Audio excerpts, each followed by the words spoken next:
Part First, Section 3. Will Stutely rescued by his good companions. Now, when the sheriff found that neither law nor guile could overcome Robin Hood, he was much perplexed, and said to himself, "Fool that I am! Had I not told our king of Robin Hood, I would not have gotten myself into such a coil. But now I must either take him captive, or have wrath visited upon my head for his most gracious majesty. I have tried law, and I have tried guile, and I have failed in both. So I will try what may be done with might."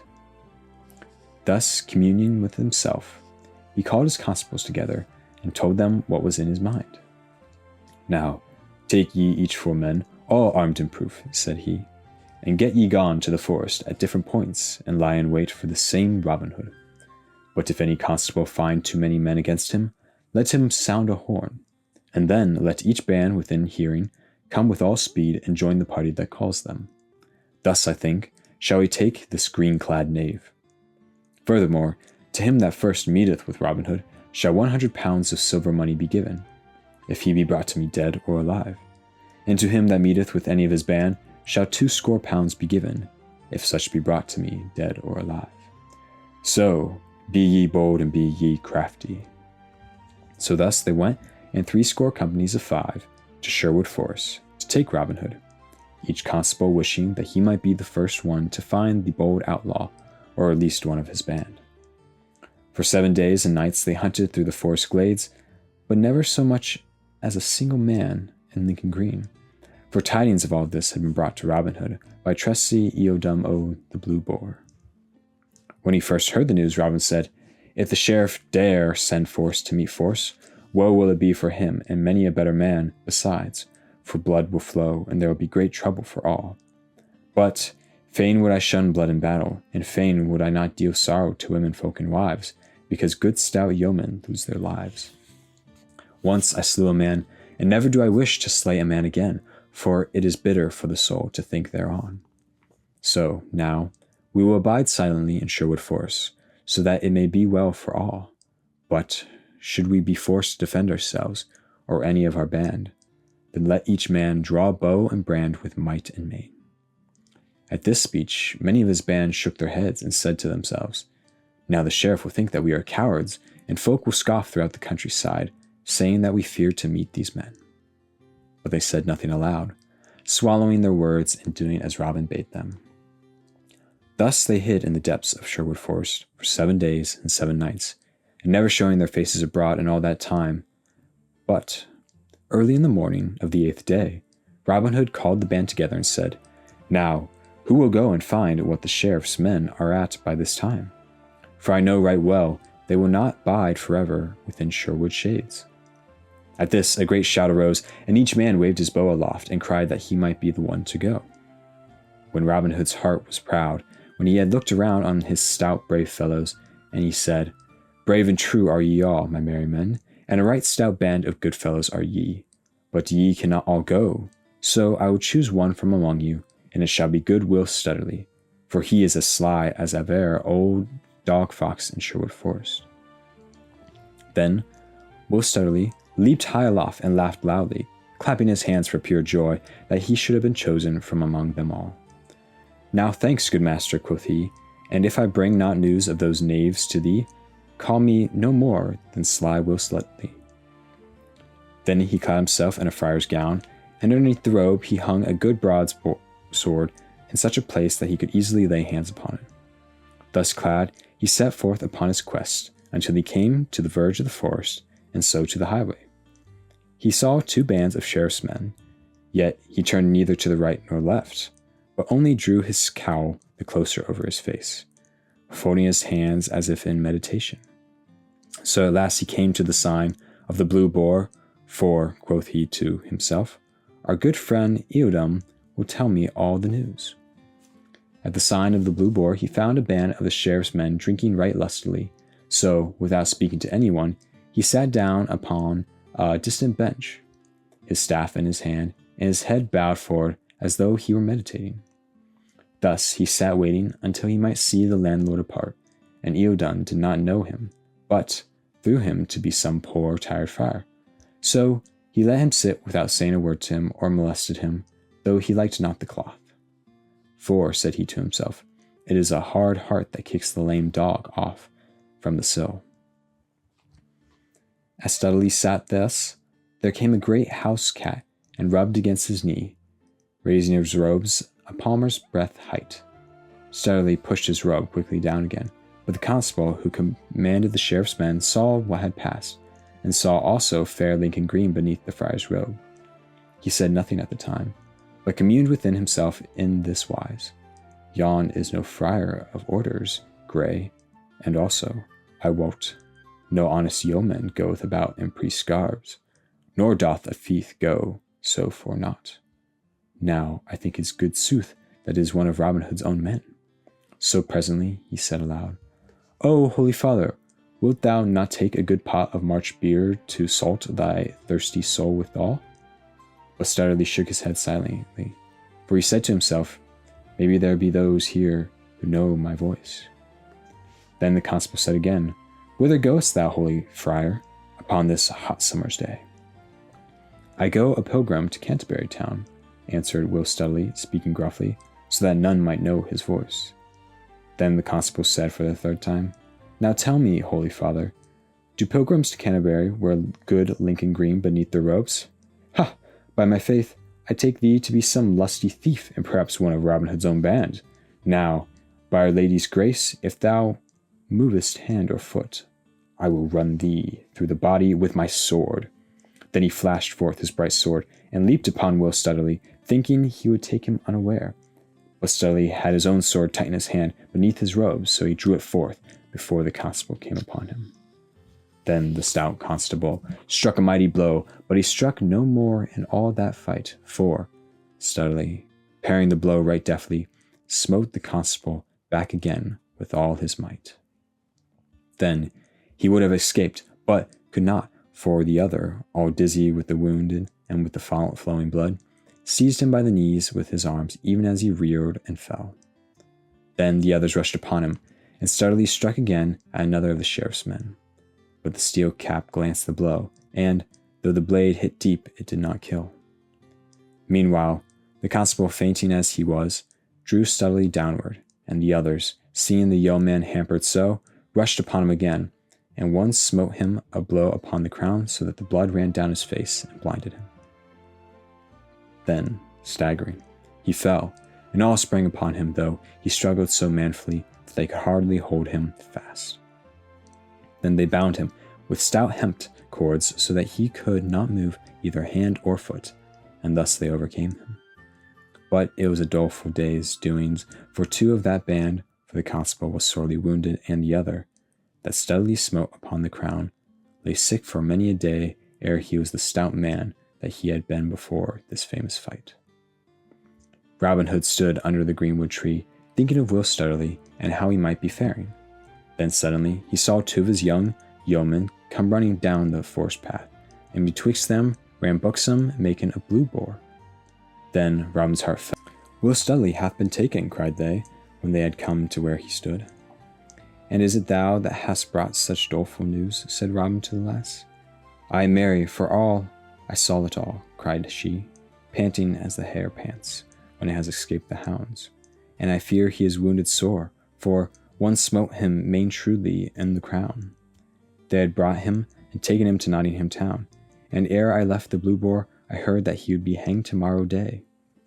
He shall not be hanged tomorrow day, cried Robin, or, if he be, full many a one shall gnaw the sod, and many shall have cause to cry alack-a-day. Then he clapped his horn to his lips, and blew 3 blasts right loudly, and presently his good yeomen came running through the greenwood until 70 bold bands were gathered around him. Now, hark you all, cried Robin, our dear companion Will Stutely hath been taken by that vile sheriff's men. Therefore doth it behoove us to take bow and band in hand to bring him off again. For I wot that we ought to risk life and limb for him, as he hath risked life and limb for us. Is it not so, my merry men all? Then all cried, Aye, with a great voice. Now, quoth Robin again, if there be any here that care not to risk life and limb, let them bide within Sherwood shades, for I constrain no man to my will. But tomorrow I will bring Will Stutely back, or I will die with him. Then up spake stout Little John. Thinkest thou, good master, he said, that there be one among us all that would not risk life and limb for fellow in trouble? If such there be, then do not I know every man in this company of stout yeomen.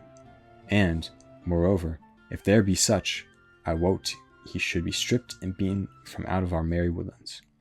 Is it not so, good friends? Then all cried, Aye, again, for there was not one man amongst them all that would not venture anything for a friend in need.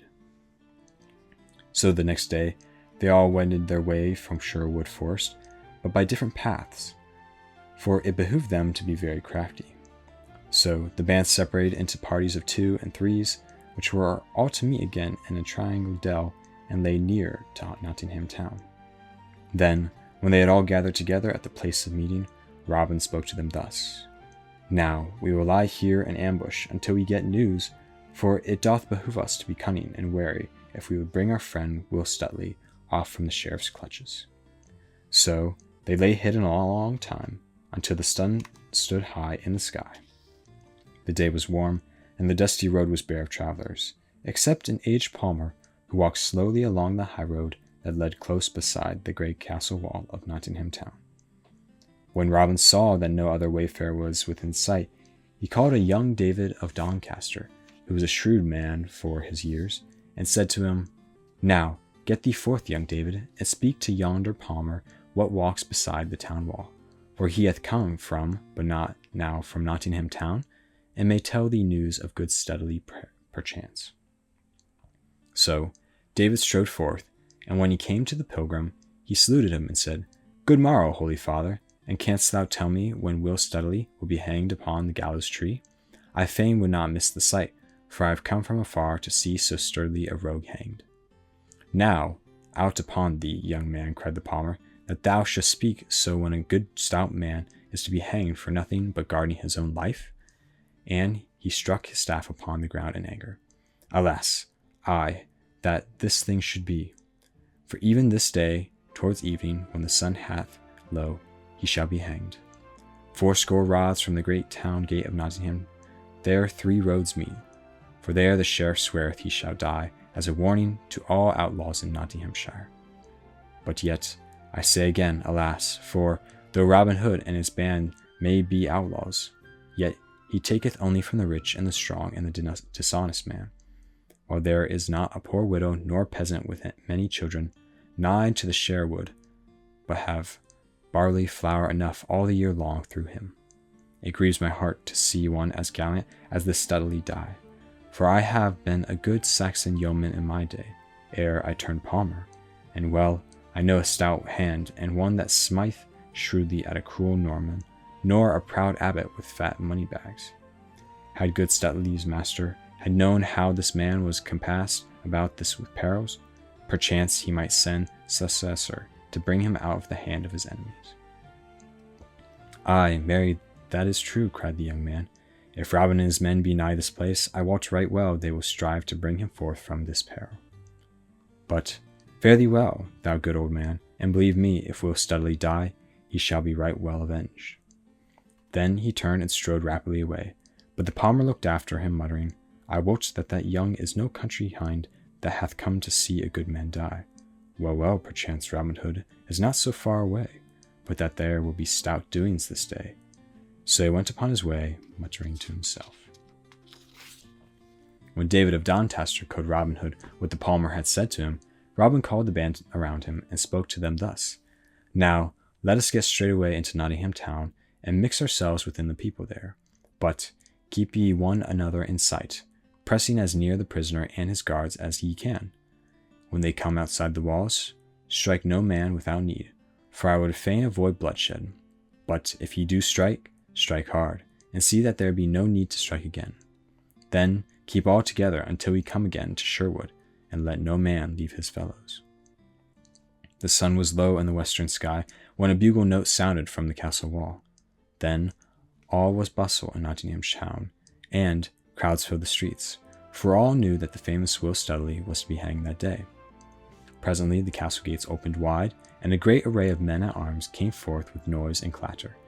the sheriff, all clad in shining mail of linked chain, riding at their head. In the midst of all the guard, in a cart with a halter around his neck, rode Will Stutely.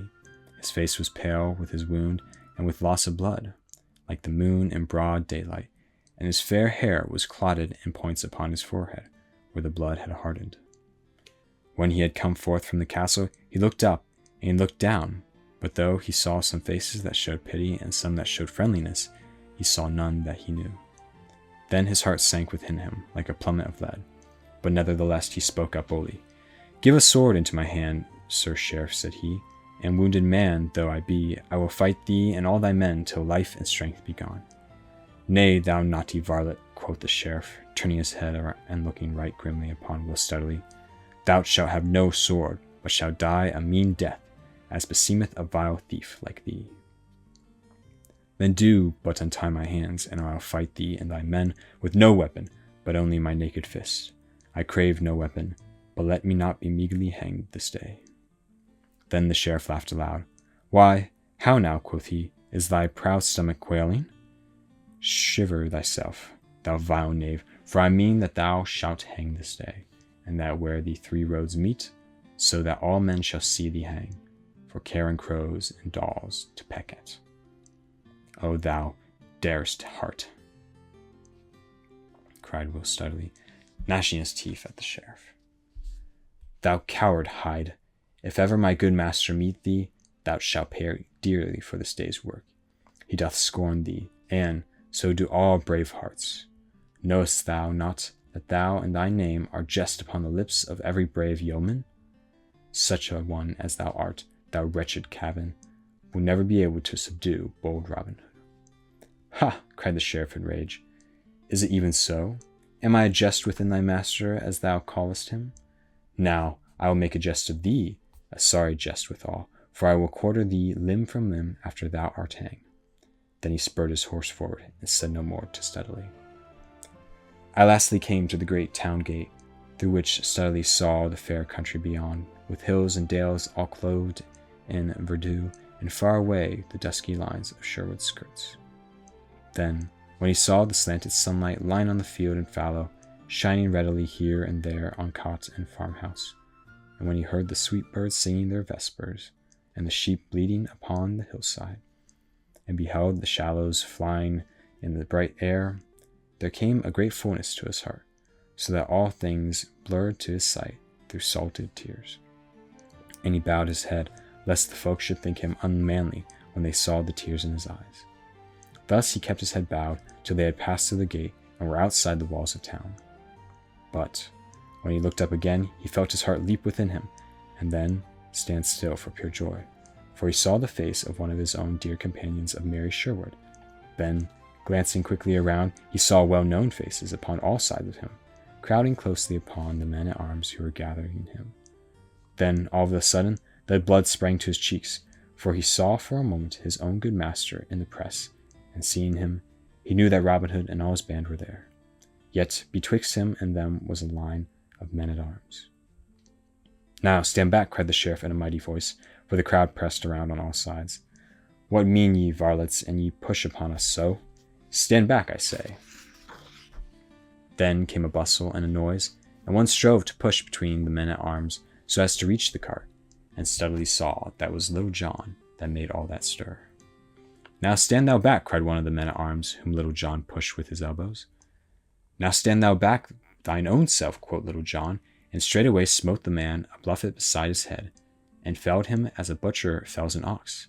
And then he leaped to the cart where Stutely sat. "I pray thee take leave of thy friends ere thou diest, Will," quoth he, "or maybe I will die with thee if thou must die, for I could never have better company." Then, with one stroke, he cut the bonds that bound the other's arms and legs, and Stutely leaped straight away from the cart.